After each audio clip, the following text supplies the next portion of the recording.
So if you kind of see that UV stretching right there, don't worry about that. That's not, I'm normally not that sloppy, but so yeah, before we were talking about just like how I render everything, and it's just in Substance Painter and iRay.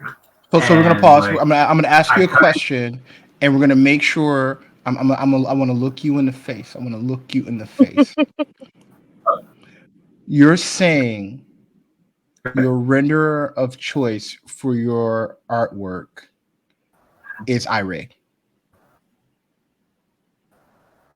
Oh, you have to stop. I think you might have to stop your renderer. You have to stop your renderer because you're out of Yeah, it. you got to Cool. pause it. Okay. All right. Did the renderer like just mess everything up? Yeah, I did. Okay. So your render of Bradley choice. had you on a gotcha question, and you were just stuck there like. He's like stuck like so. Okay. All right. I want to. When we go to your Instagram, we look at the Woo Troopers. We look at those very high level details. Looks like you have precision lighting. Looks like you took it into some like Arnold cycles. You're telling me that artwork is done in Substance Painter iRay. Yes. All of it. All of it. I mean, there's some Photoshop touch up, but like, just if you're doing different lighting passes, but like, obviously I can't show you the render because it's going to just mess up the stream. Yeah. But like, so this is just like kind of the bad version, but like all those details just pop out. Like and these aren't custom. These are just like, obviously the Dragon Balls are just like custom stamps, but this is all in box. Like you can go to the Substance like website and download different shaders that people put up, but I'm not making custom shaders. This is just like a combination of like layering, custom, like the materials that come with Substance, and then some smart materials. I just like layer them together and paint and just do whatever and get, Look at that glint coming off of that. Let me see the insane. gold stack. I want to see the gold stack. Can you go like how are you getting the glint? But it's just the gold. Like there's a gold damage smart material, and it's just like so the glint you can get from it's like there's like a in the render setting. Is that like a post processing thing on iRay? All post processing. So okay, I think to get the most powerful, to get the most power out of iRay. And I wish I could show you guys about it slowing down, but unfortunately, like you have to experiment with turning the floor off and on because it changes how the reflections of the HDR like hit the model. So if you have the floor there, like sometimes you just get a better like reflection without a floor. You know what I mean? Like so you have to. What you could do to kind of help us through that, Raphael, if you load up iRay. Pause the renderer, like you have to pause your renderer and then talk. Okay. So you can actually load it. Just pause it. Let it like rasterize for a little bit, and then you can pause it and then like show your settings and stuff like that. Okay. Cool. Did it pause? Yep. Okay. Yep. It sure did. Okay. So, like, obviously, it's still coming through, but just like you can start to play with like this. Bonifacio Aragon stairs. Obviously, it says updated, but like that's a really strong, just a HDR map. And so what I like to do is I turn off the ground. I try to line up the FOV with how I was sculpting in ZBrush, and then you start getting to like your post processing. And that's where you can do color correction. You can do, I don't really mess with depth of field too much, but I do mess with glare. And glare is how I was getting those glints. The threshold is what controls like the level of the glare. And also vignette kind of just gives you that nice, vignette. And so what I'll do typically is just go through a few and I'll find the lighting that works best with the model. And I'll probably I'll just break out a little piece of paper, run through a few and just like write down which ones I like and then just render those individually and then just comp them in Photoshop. But I'm so sorry. Oh no, but that's it. I mean, Yeah. So Are what you exactly are doing- you comping in Photoshop? I'm sorry, Bradley. Like are you doing passes? I'm doing different lighting passes. So it's like with one, I'll get like a nice ambient light. With one, I'll get like, a nice rim light. You know what I Okay. mean? Like with one, I'll get a good shadow pass, and I'll comp them all together to get a really nice just like variety of pictures that I can make into one image. And funny enough, I got that workflow.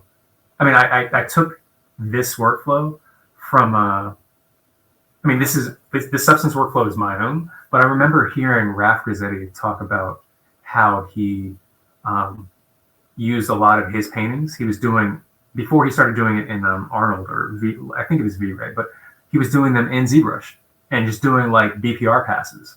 And I was like, what? And so like for me, this was my answer to the BPR pass, because this made more sense to me. I felt like I had more control over the materials. I felt like there was just more for me to use in this than ZBrush.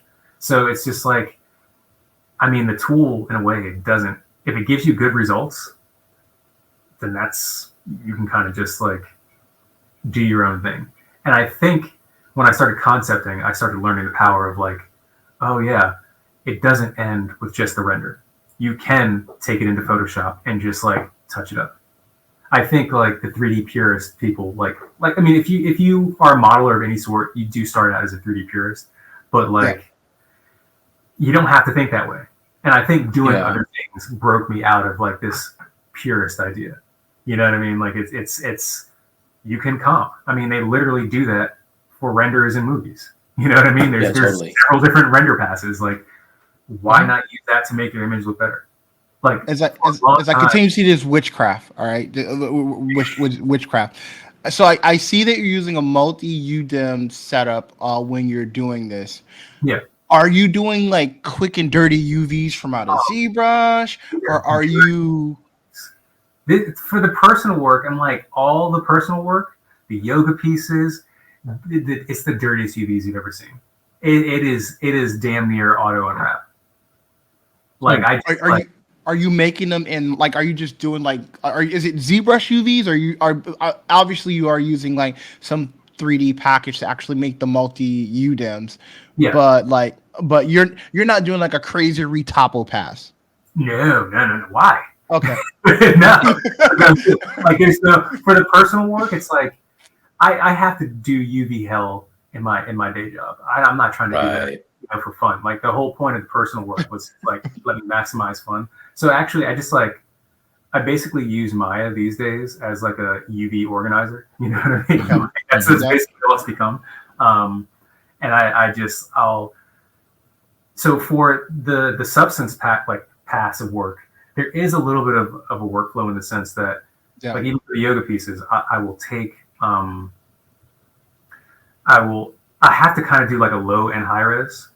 So just the high res obviously being like the highest resolution in ZBrush, but I'll just like Z remesh until it's like manageable. Like basically with the substance, you can get away with like 1.5 million before it starts like giving problems on a low res. So I'll just like throw it into Maya, like what is it called? Just screen project UVs, and then there's a button that will unwrap that screen projection, and then make UVs through planar. Yeah. Yep. And so I just like screen project or do UVs based off the camera projection, unwrap that, and throw that in. Like the UVs are garbage. Let me see if I can actually show you the UVs. Like it's trash. So what you're telling me is it gives me. I'm going to tell you why it gives a person like me hope. I don't do UVs because I'm not good at them, and therefore, even though I've been paying for substance for 10 years, I don't use it. I never use it. So this gives somebody like me hope. You should use substance. It is the best way to, at least for me, to realize like a model. Like I've done, there's some artists that I've worked with that hopefully the stuff will be coming out this year, like traditional artists, where I've taken some of their figures and some of their subjects of paintings and made it into a toy, but in order to give them the visualization of the toy, I rendered it in Iray to make it look like it was really there. And I mean, the UVs for that were also like this garbage. I mean, this is trash. This is look at that. Look at those edges, trash. But it doesn't matter. All you need. Right. Like, yeah, it's like I just try to hide the seams, but this is actually what working in VFX taught me. And this is the benefit of doing multiple things. It's like the first time I saw trash UVs was VFX. But guess what? It didn't matter because it's just, and so it's like I took that. And it's definitely scaring me right now. These UVs. I'm looking at these UVs and I'm panicking. I'm panicking. Yeah, no, I mean, this is. You can't argue with the results, though. I mean, I know. Like you're free. I feel like you're giving me the pill, Morpheus. Yeah, but for fun, like I remember I was working on like some personal work when I was still in games, and it took forever. And the first time I saw people doing like work for fun and they were busting it out, I was like, I don't understand. You have to model it, and then you have to make the low res, and then you have to bake and blah blah blah blah. Why? It's not production. I'm not making a game model. I'm just making a cool image. Bradley has been working on this dope Guyver piece, and I love the end result, right? Like it always looks dope because he's the guy when we do these streams, he takes it all the way through Substance, and then he does a render, and then it looks like it's fire, right? With me, I'm like, F it. I'm going to poly paint. I'm going to do my best version of a BPR that I can, or maybe throw it into Keyshot or whatever. And so for me to look at him, I'm like, but I'm always like, damn, man, I wonder what my stuff would look like if I took the time to do what he's doing. But then I would look at him doing it and be like, I ain't doing that. I ain't doing that. That's crazy. It's crazy. What you're saying is a happy medium, I love Substance. I'm personally not a big fan of poly painting because Substance gives you so much for less, I think. But what's cool is that being able, I think I would go when we're doing our streams, right? I'm going through the whole, literally the pipeline of when I would do something for work. I would do a high res, then I would go and do the low res to do the baking. But being able to, especially if it's your goal is that you want to, and I think what you've learned through your journey from VFX is that you want to sell a good image. Yes. And what you have shown me is that I want to show a good piece, right? And also I think another thing is that for those who are looking at this, you got to balance it, right? You've paid dues to where you could just show a piece, right? And you know the right way to do it. It's not like this is how you do it, and whatever. You're choosing to do this because the other way you do is for work, and that's a job. This is fun. Yeah. I mean, that being said, I do want to see when you come on our show, bro. I'm going to, please believe, I will be asking for a demo of how to get some trash UVs for my very own. Okay. So I can do that.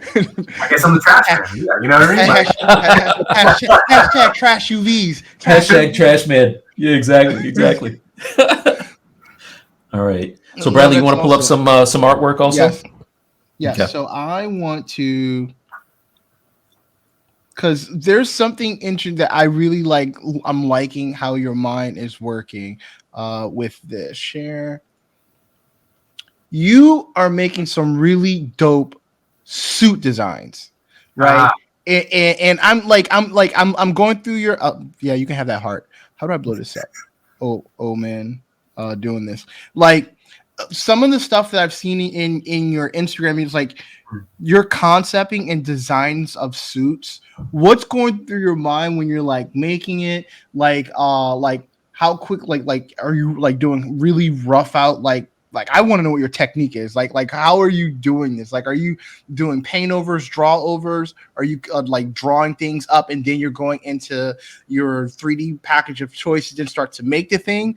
But walk me through that. So I will say, I started kind of just to jump back to where my career changed because it has to do with this. I was at a VFX company in, let's say, 2018. And it was like, I had I ramped up, worked at Blur. That was fantastic. Then I worked on some Marvel movies. That was fantastic. I think I did something else, which was cool. And then I found myself back down. I was like doing some bad TV VFX. And I was like, oh man, like it was no good. And I was just like, I can't do this anymore. And so I had some friends who were concept artists, and they needed a 3D person on the show. That show was Jupiter's Legacy. But they needed a 3D person for costume design. And that's what got me to this point where I did this suit. Like at that point, it was 2019, and that's where my career changed because I started having to think conceptually. And I don't think that I could have done any of, like, the Troopers came after that. I could not have done any of that unless I like started thinking conceptually. So you ask how I do this. So with concept art, or specifically costume design, you're dealing with people that don't understand tech. Like when you work in games, you can show your lead or whoever the gray model, and they'll know where you're at in the process. Yes. If you show a director or a producer a gray model, they'll just be like, "What is that? Where's the lighting?" Like they can't see it. Like It's weird. You're dealing like in concept for film, all the other steps are removed. Like in games and VFX, you have producers who who smooth over everything to show the higher ups. You're that person now. And so like the first time I showed this costume designer like the ZBrush screen, she was like, "What is this?" Like I'm like, "That's the character." "No, it's not." And I'm like, "Excuse me?" Like that's and so I had to learn. My process for this is I take the mood board. Like they'll give you a mood board, they'll give you some inspiration or whatever. I immediately jump into ZBrush. And like actually no, what I'll first do, because it's concept is dirty. It's dirtier than VFX. I get a DAZ model for a pose. Because like, can I model a human? Yes. Do I have the time to do it? No. So for this stuff, I'll get a DAZ model and then just a basic male or female, pose them really quickly, and then start concepting on top of that. You know what I mean? So for this, it was just like, all right, we need a person. It was a containment suit. It was like a couple lines in the script. Nobody knew what it looked like. And I was like, okay, just start playing. That's what came out. And it's like, so the first part is like, I'll spend like an hour or two just figuring out some designs. And then like ZBrush is only the first part. I'll poly paint for that. But then I was running that poly paint through Keyshot. And then once I just get like a bunch of different render passes, specifically like a nice render of the poly paint, and then like a shadow and highlight pass. And then once I have that in Photoshop, that's where actually the work begins, because you have to turn it into something. So it's just like the whole process is just dirty, quick sculpting, but it doesn't look good until you're painting on top of it, because the job is not to make a good 3D model. It's to make a concept. And I could just draw it, but like I kind of lost the ability to draw well when I started my 3D journey. You know what I mean? Like I can't. I used to be able like to really draw, and now I'm just like the only thing I know how to communicate through a sculpting. And so now I'm like in a room with like people that paint and draw fast and well, and I'm like having to go through the extra step of like doing 3D just to get the base, and it's just like, it gets you fast. Like I've gotten really fast by having to keep up with like monsters. People who are just drawing it. People who are just and drawing it well. Like they're not they're good. Like really good. So that's awesome. That's the process. It's just like that's why I'm like, there's no shame in saying I use DAZ. Because I can like I have the Sideshow stuff to flex my sculpting skill. I have my personal work to flex my sculpting skill. This is flexing conceptual skill. Right. You know what I mean? Like get the job done. I did the same thing, man. I before I knew how to use ZBrush, I was messing around with Poser and Daz. Yeah. And then, if I had to do GI Joe guys, I was like, I gotta figure out this lighting and not kill myself. Let me do a quick little, pose and render. However you need to get the job done is how you get the job. As long as you're not stealing somebody's artwork, kids. Yeah. Exactly. Yeah. Awesome. So as we speak about Sideshow and this wonderful, amazing piece, I'm looking at this, and you had to have took the time to make some really great UVs for some of this pattern flow. Don't tell me you didn't. It wasn't exactly quick and dirty, but it was somewhat quick. Yeah. Please expound. Yeah. Please tell. I'm looking at this. All right, I'm looking at this. All right, I'm looking at this. I'm looking at the flow. All right, make me feel good a little bit about my time invested in making clean, organized UVs, because the way the flow of this is like the flow of this is in order. It's directional. Clearly. The process of creating them may have been dirty, but the thought and laying them out in the direction that they need to go have to have been like a thought process. No, the direction. Okay. Like, all right. Yeah. No. It's about like. Whoo, ladies and gentlemen. All right. There was like maybe 8 or so Udens. And, okay. I had to, because that, first of all, breaking down that suit was this was, well, I was going to say this is one of the hardest things I've done. It's not, because there's another piece that's coming out that is absolutely the hardest thing I've done. But it was a combination of UVing and actually just breaking down design. And they originally thought that this suit, the Civil War suit, was going to be easier than the Black Panther 1 suit. Turns out, as I started breaking down this design, I'm like, no, this thing is impossible, man. Like this is hard. So complicated. I think I referenced something you painted a version of this suit, and I had that up in my book. Because I'm like, that was one of the hardest things I ever had to paint. So I know exactly. I'm sitting here like, It is. Look, I think Ryan Minerding over at Marvel did that. Yeah. He crushed it, but I also was cursing his name as I was making the suit, because like we had to lock the pose first, and everybody was like, oh well, did you just like do it in a pose and then pose it? It's like, no, we had to lock the pose first, and then I had to do that. I basically out of symmetry.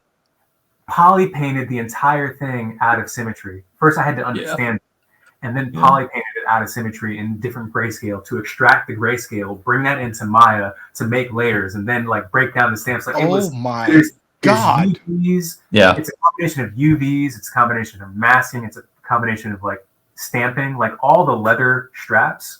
You made this suit in pose. Yeah. Crazy. Look, I didn't.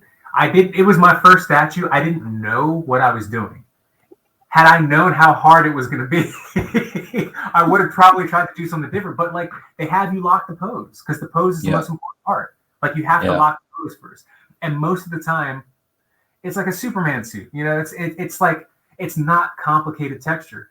But this thing was complicated. So it was. It took a long time. Bro. Yeah, no, this I'm not. Well, just Bradley, I think we have to do this. Hats off to you, sir.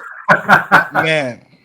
Hats off to you. Dude, like when I saw this, I'm and Mike will tell you, I'm very ignorant when it comes to statues, but I am very aware when it comes to work. And when I saw this, and I'm like, it's like looking at how everything is flowing, the directional, like I know how hard it is to make this make sense. Because some people, they'll cheat it, right? They'll like oh, like this will have this, and then it's like everything is flowing in every direction the right way. Like you don't have any panels that are like hiding the directionality or the hidden.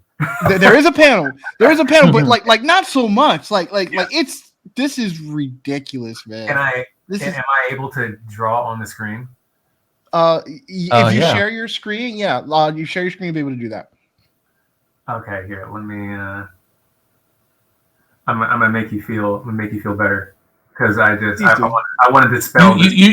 You shouldn't even. You should just have us. You have Bradley just confused and bewildered. Why? Don't give him this one. Don't do that. I want to know what's behind the curtain. Damn it! No. Don't show him how the sausage is made, bro. Don't do that. Don't do that. Here, let me. No, he wants to see. He's just saying that he wants to see. He's just as bad as I do. All right. I want to see. Don't show Bradley. Don't show Bradley. Okay, so we're not trying to get to the crotch there, but you see that line? Do what you gotta do. You see, there's a line right there. That's where the seam breaks. Like you that's the seam going in different directions, but that was the only place that I could not hide the seam. And so, like if you would have never pointed that out, like the way the pattern's flowing, I would have never honed in on that.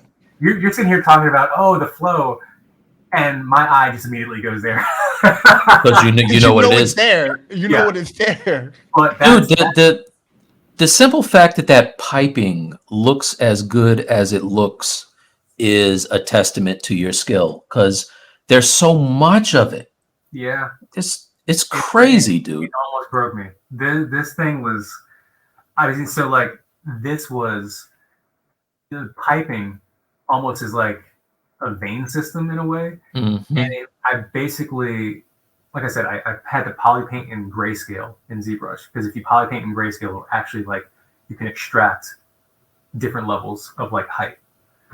And so I poly painted in grayscale and got rough pieces of geometry that follow this. And I basically took that, imported it into Maya, and just made that object live and slowly recreated it as a single pipe that I could control. So you poly model the piping yes.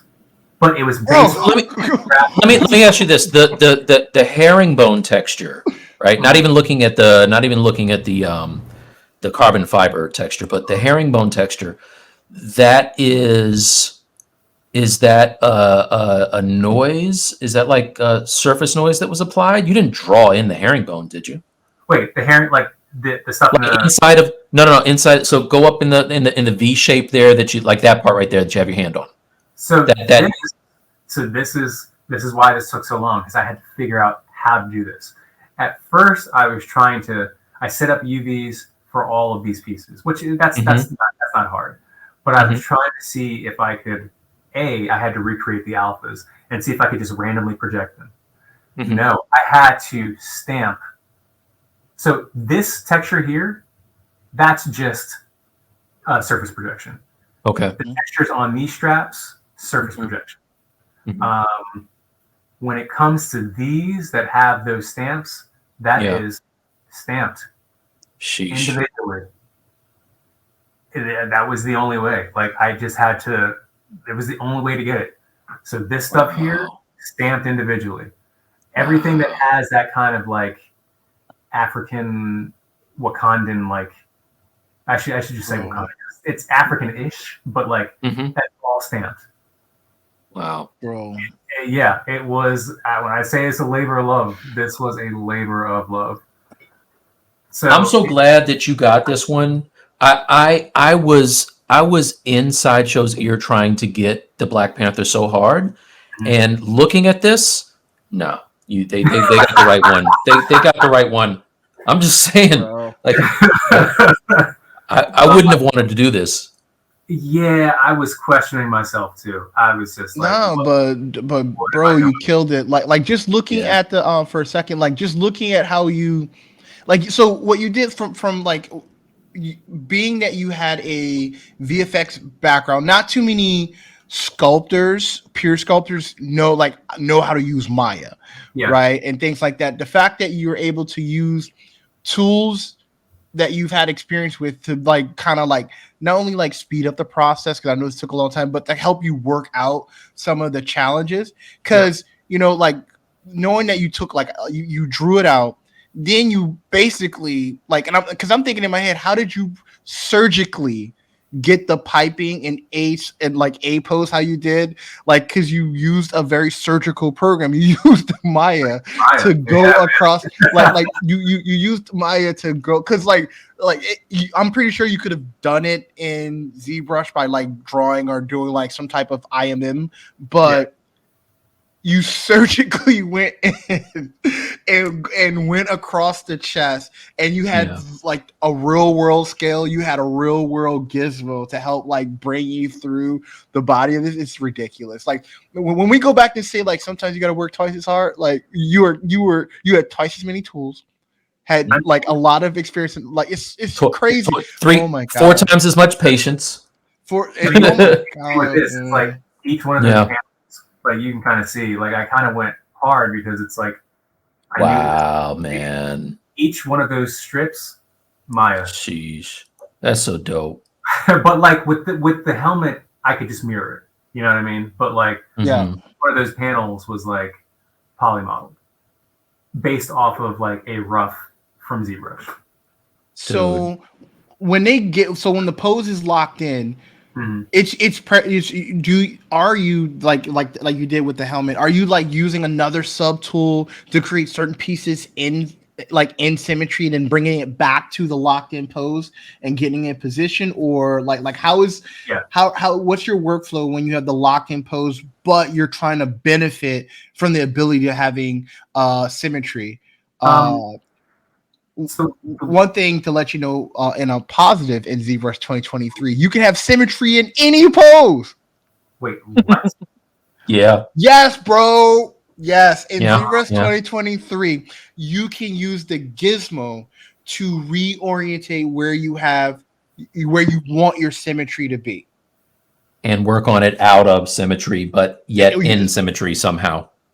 In pose, so you can have your pose, and you can have your pose and create your symmetry wherever you want it. You know what's wild about that? Mudbox had that years ago. I mean, years ago. I'm glad it has it now, but Mudbox had that like I want to say like 2010, 2011. Yeah. Like Mudbox quietly was a dope application that nobody wants to admit was a dope application. But the UI was so it was bad. It was bad. But Mudbox was dope. I thought the UI was fine. The UI is actually closer to what's it called? The UI is closer to substance than anything. You know, like in my humble opinion. But like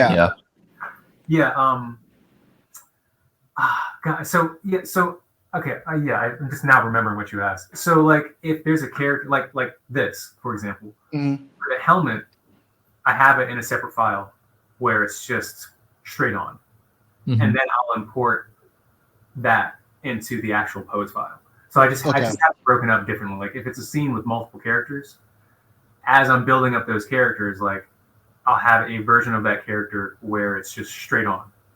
Yeah. I can just get as much bang for my buck, just like symmetry. And then just pose it really jankily. And once it's kind of finally finished, then I'll pose it nicely. But it's just just break up everything. What can be symmetrical, what can't be, and then Are you a quick and dirty do you pose in ZBrush, or you are a quick and dirty rig person in like Maya or something like that, and then you adjust pose in ZBrush? What's your posing process? ZBrush, because it's like if I have time to create a rig, that means I have to also paint weights, even if it's just like I know there's like auto rigging, but I find it easier to be quick and dirty in ZBrush. So I'll basically treat it like a mannequin. Like what I'll do, torso is one section, abdomen and like the middle lower back is another section.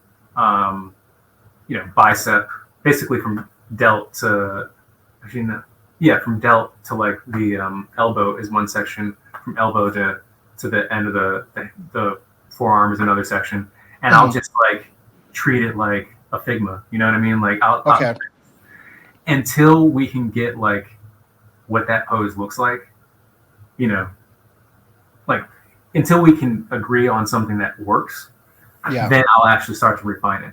But like up until that point in time, I'll just keep on refining like the musculature, so it actually will look, you know, pretty good, not fully like as one piece. But it just I have to, because it's just there's so much outside of my control that I have to gain some control somewhere, and that's how I gain control. Because they can give you like, at best, I've found that for statues at least, at best, the concept art is only a suggestion. Because it's just like, you know, I'm doing a piece now where there was no turnaround. And like once you start to try to figure out that pose, it's just like, well, that doesn't work. That doesn't work. And it becomes your own piece. But then people have, you know, input about once you start to turn that around, what it should look like.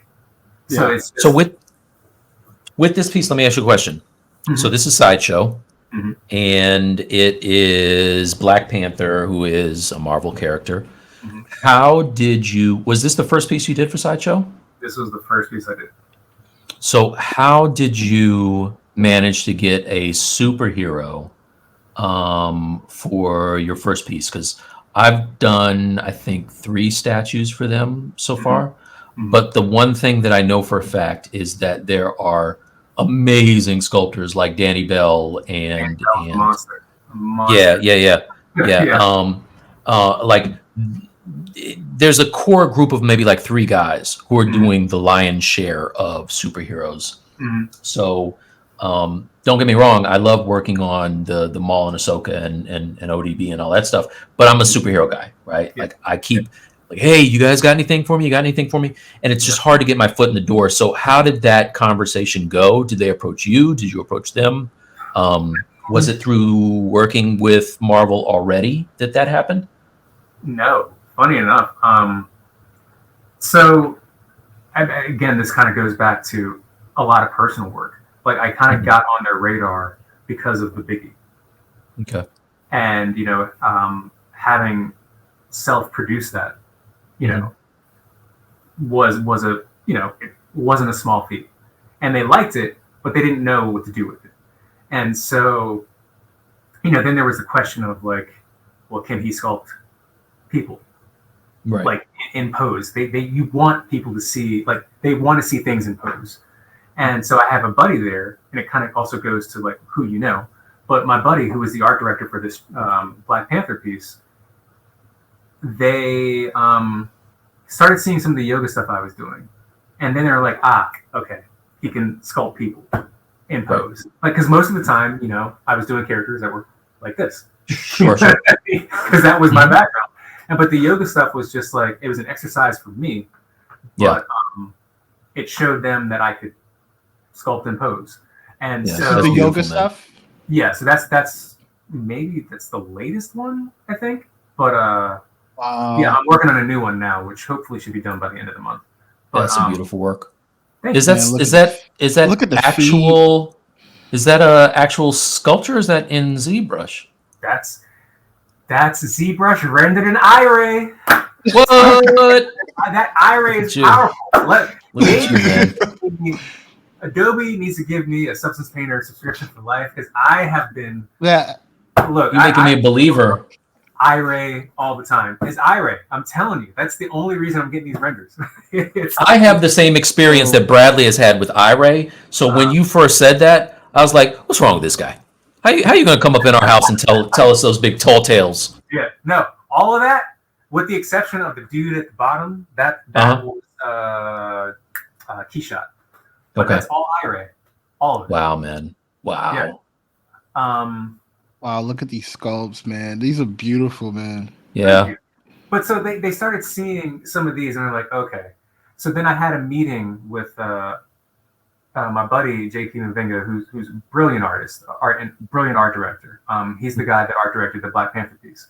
He introduced me to Anthony Mestis over at Sideshow. Anthony, great guy. Like I love both of them. Just pleasure to work with, super easy to work with.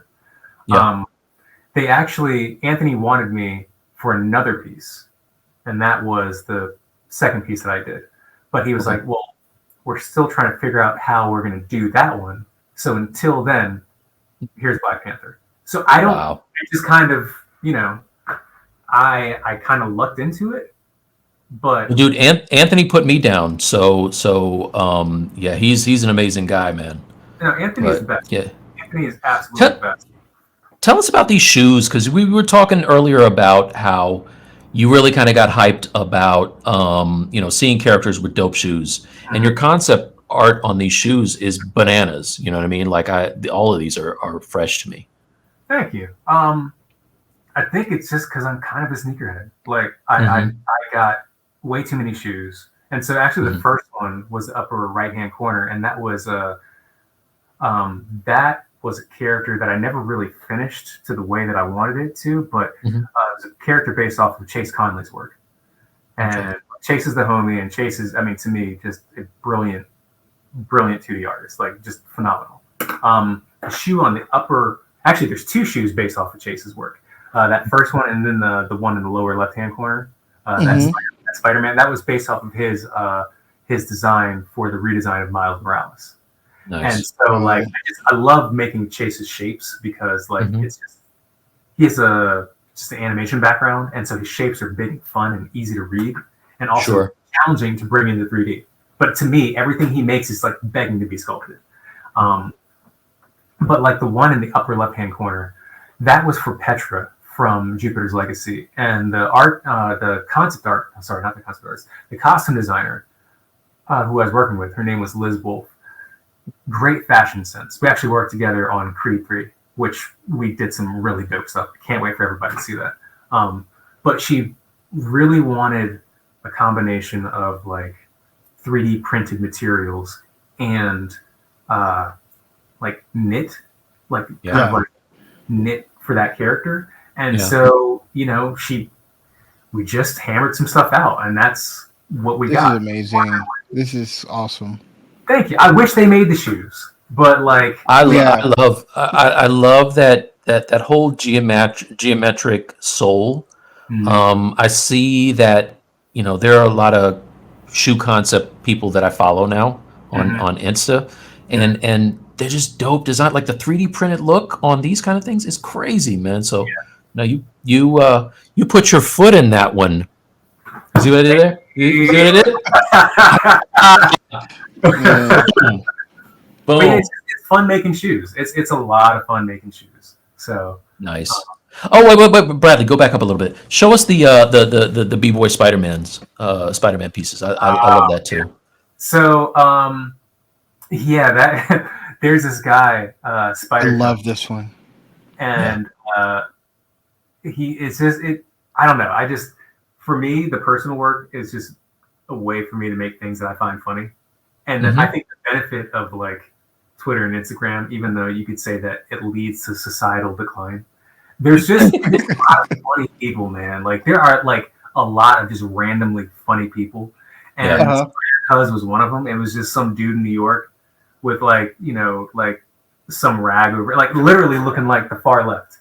And he's some Dominican. I'm guessing he's Dominican, either Dominican or Puerto Rican. Like I can't tell, but like because he has the mask on, but like you can tell the vibes are there, and like he's just hilarious. And so I just made the piece based off of him, and then I was like, well, what does the Miles version look like? So then I made the Miles version. But the third piece is actually Chase's redesign, and I took his 2D sketch and made that because that was his 2D sketch. And you have a bigger. This is beautiful. I want to see the girl one. Like this is beautiful. Like where's the? Did you that's Miles' new costume, right? Yeah, Bradley. The pink is Miles' new. Yeah, costume? that's Miles. Yeah, that's Miles. Did not know that. Yeah. Did you print this one? I did not print it. Dude, you got to print this, man. Like, oh, you need to print that. But here's the thing with Chase's work, the way I approach it, it's kind of quick and dirty because I'm like sculpting to match his line. Like he didn't know I was doing this, so it was he just did a sketch, And so I sculpted it from the right angle to make it exactly like the sketch. But if you turn that thing around, okay, yeah. got you. I mean, again, like the concept artwork freed me to be able to do this, because before mentally I'm like, I have to figure out the whole thing and blah blah blah blah. No, I don't. Right. You know, and no one will ever know. Like honestly, if you didn't say that, it looks, all of these renders, every one of these pieces looks bulletproof. So like if you had told me that if this isn't just at the just so angle that the concept is broken, I would be like, nah. Oh, I did want to ask you while Bradley is these are all iRay still, and these are all still iRay. All of it. Yeah. Substance painter changed my life. So Bradley, just don't even ask anymore. Just go under the assumption that it's all iRay. It's okay. We're gonna get to the bottom of this in February. So go back to the Moon Knight. Are you working with 9B when you were doing this stuff, or like Philip Boot? I don't know how to pronounce his last name. Yeah, Butte. No, so that was I was called for had it here. If you just go all the way to the top. There you go. Yeah, it's fresh. So basically for this, I got a call from a costume designer. So that was through the Costume Design Guild. Wow. And so this year a lot more of the costume work will come out, because I have there's Creed coming out, and there's a few other movies that are coming out that I've been fortunate enough to work on. But this was just through the Costume Design Guild. And you got to feel great about this, because this thing trended like crazy, dude. I was seeing it picked up by all kinds of outlets. Yeah, it was weird, because it's like, first of all, like I gotta shout out my guy Mike Uwandi. So Mike is actually working at Marvel, a phenomenal 2D artist. That dude hides his power level like he's in Dragon Ball. Like, it's crazy. Yeah. You and then he's just like over 9,000. But so when I got onto this show, you had to sign all the Marvel paperwork, but I got access to all the other work that people have done. And so Mike had this really nice touch with where the tie, he had this like kind of like folded tie, like you can kind of see it in this one. Oh yeah. So that was me just kind of borrowing from him, because we were just trying to get this sold. But I mean, Mike ultimately got the final design for this version of Moon Knight. But this was just us trying some things. Like the costume designer was like, what does it look like if he has like Air Max 97s on? And those are fresh. And so it was cool. But then so Bradley, Mike, Philip, Phil, Mike, and Aldous are 9B. Yeah. So they're the collective. Yeah.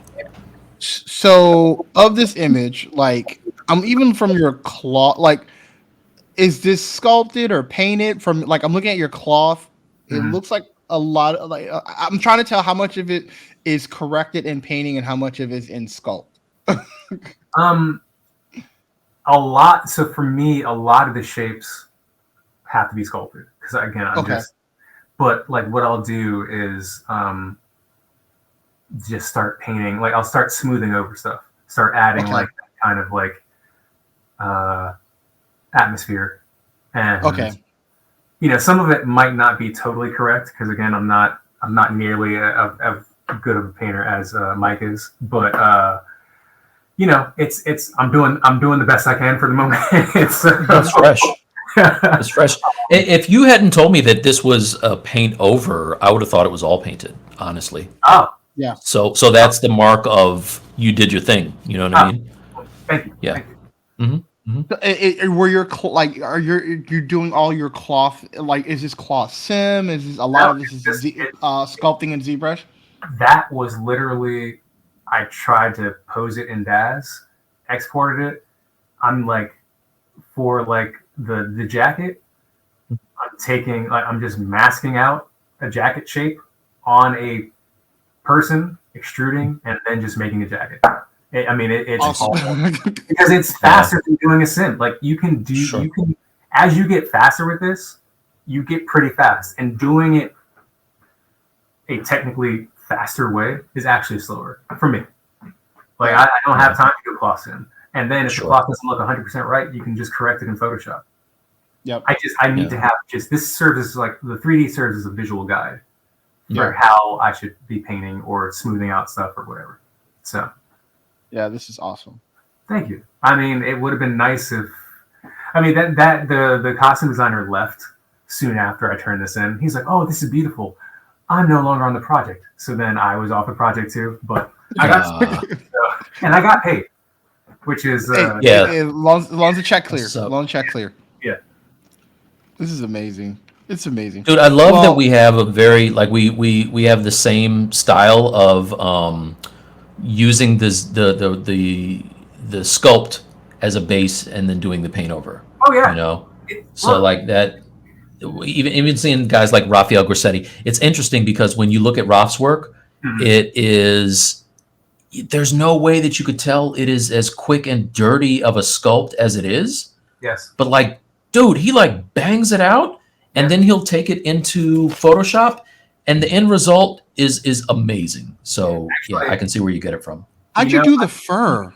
So speaking of Grassetti, I remember in his stories some years ago, he showed how he did it was the Cuphead piece that he did, and he showed how he did the fur for the devil, and it was painted, and I was like, so all these stormtroopers, that fur is not real, it's painted.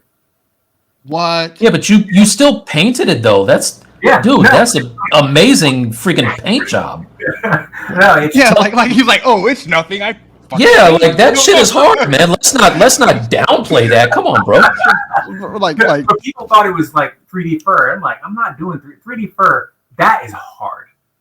Like, and so basically, what I'll do is like, you can kind of see it if you go to the close up, but like, what I'll do is I'll block out the shape of the direction of the fur that I want. And so the shape of the jacket, the shape of the fur jacket will be there. And then I do some renders in iRay, and then I just get to paint fur. But everything else. Did you have reference for it? Because like even the colors on this, like this is not, as somebody who's had to paint fur before, like this is not easy. So yeah, like the way you have the color fade in the shadows, like of the Dude, I thought this was 3D. You went into Maya and you did a fur, like you created the fur in Maya, dude. Like this is I feel like I don't know if I should. I'll give up that secret to you guys on the side. I'm like, do I have to? Should I give up? Because it's like no, don't do it. No, you don't. They were like, how did you do the fur? I showed them. They were like, "That's it." I'm like, "I know." I wish I met you like 10 years ago, man. For real. We're not gonna break the illusion of the fur. Like, so Bradley, did you see that production? Yeah, that Jupiter's Legacy is fire. I mean, I got to like. First of all, Phil Boutte actually designed her suit. I helped a little bit, but like Phil designed her suit. Phil's a master, and then Weta made it, and it's just like, okay, well, Weta. When they make anything, it's going to be dope, you know? Sure. So, this makes me want to watch it again. I might have to watch Jupiter's Legacy tonight. I mean, you don't have to. Look at that. No. I enjoyed it. I actually enjoyed Jupiter's Legacy. I was a little bit too close to it, but you know. I enjoyed it. Go down to that production. I love his production table with all the notorious Modocs. Where was it's a little further down? Right there. Here? Right there. Go up. Yeah. I love seeing that, dude. Oh yeah. I mean, that's fantastic. Really, I think that piece really symbolized a change for me in terms of my whole career, because it's just like a lot of people saw it, and it gave me the confidence to just start making what I wanted to see. And did you cast and mold this yourself? No. Okay. No. I hired somebody to do that, and it was kind of a pain because it's hard to find. It's either very expensive out here or it's very cheap overseas, but then it's just you're dealing with overseas. So it was a little bit of a painful process, but in the end glad to have Yeah, it. you can't argue with the results. It's fantastic. Yeah, man.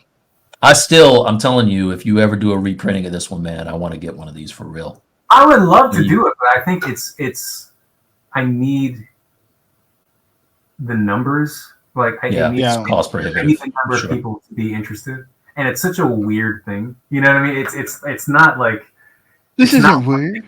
This is brilliant. This is brilliant. I'm surprised somebody like Source didn't pick up on this. You know what I mean? Like I was, but you know what? I have another friend who, Nuridur. I mean, brilliant Copic artist, and I started picking his brain about selling stuff, and he put me on game of like the whole point in having a big Instagram following is that when you do sell stuff, you have the numbers, because it's like let's say your Instagram following is 100,000. The numbers of people, it's probably going to be 10% that buy it. Sure. So the larger the number of people that you have following you, the larger that 10% is, or like the larger that smaller percentage is. But it's just like he was like, that's why I use Instagram, because I have to sell stuff.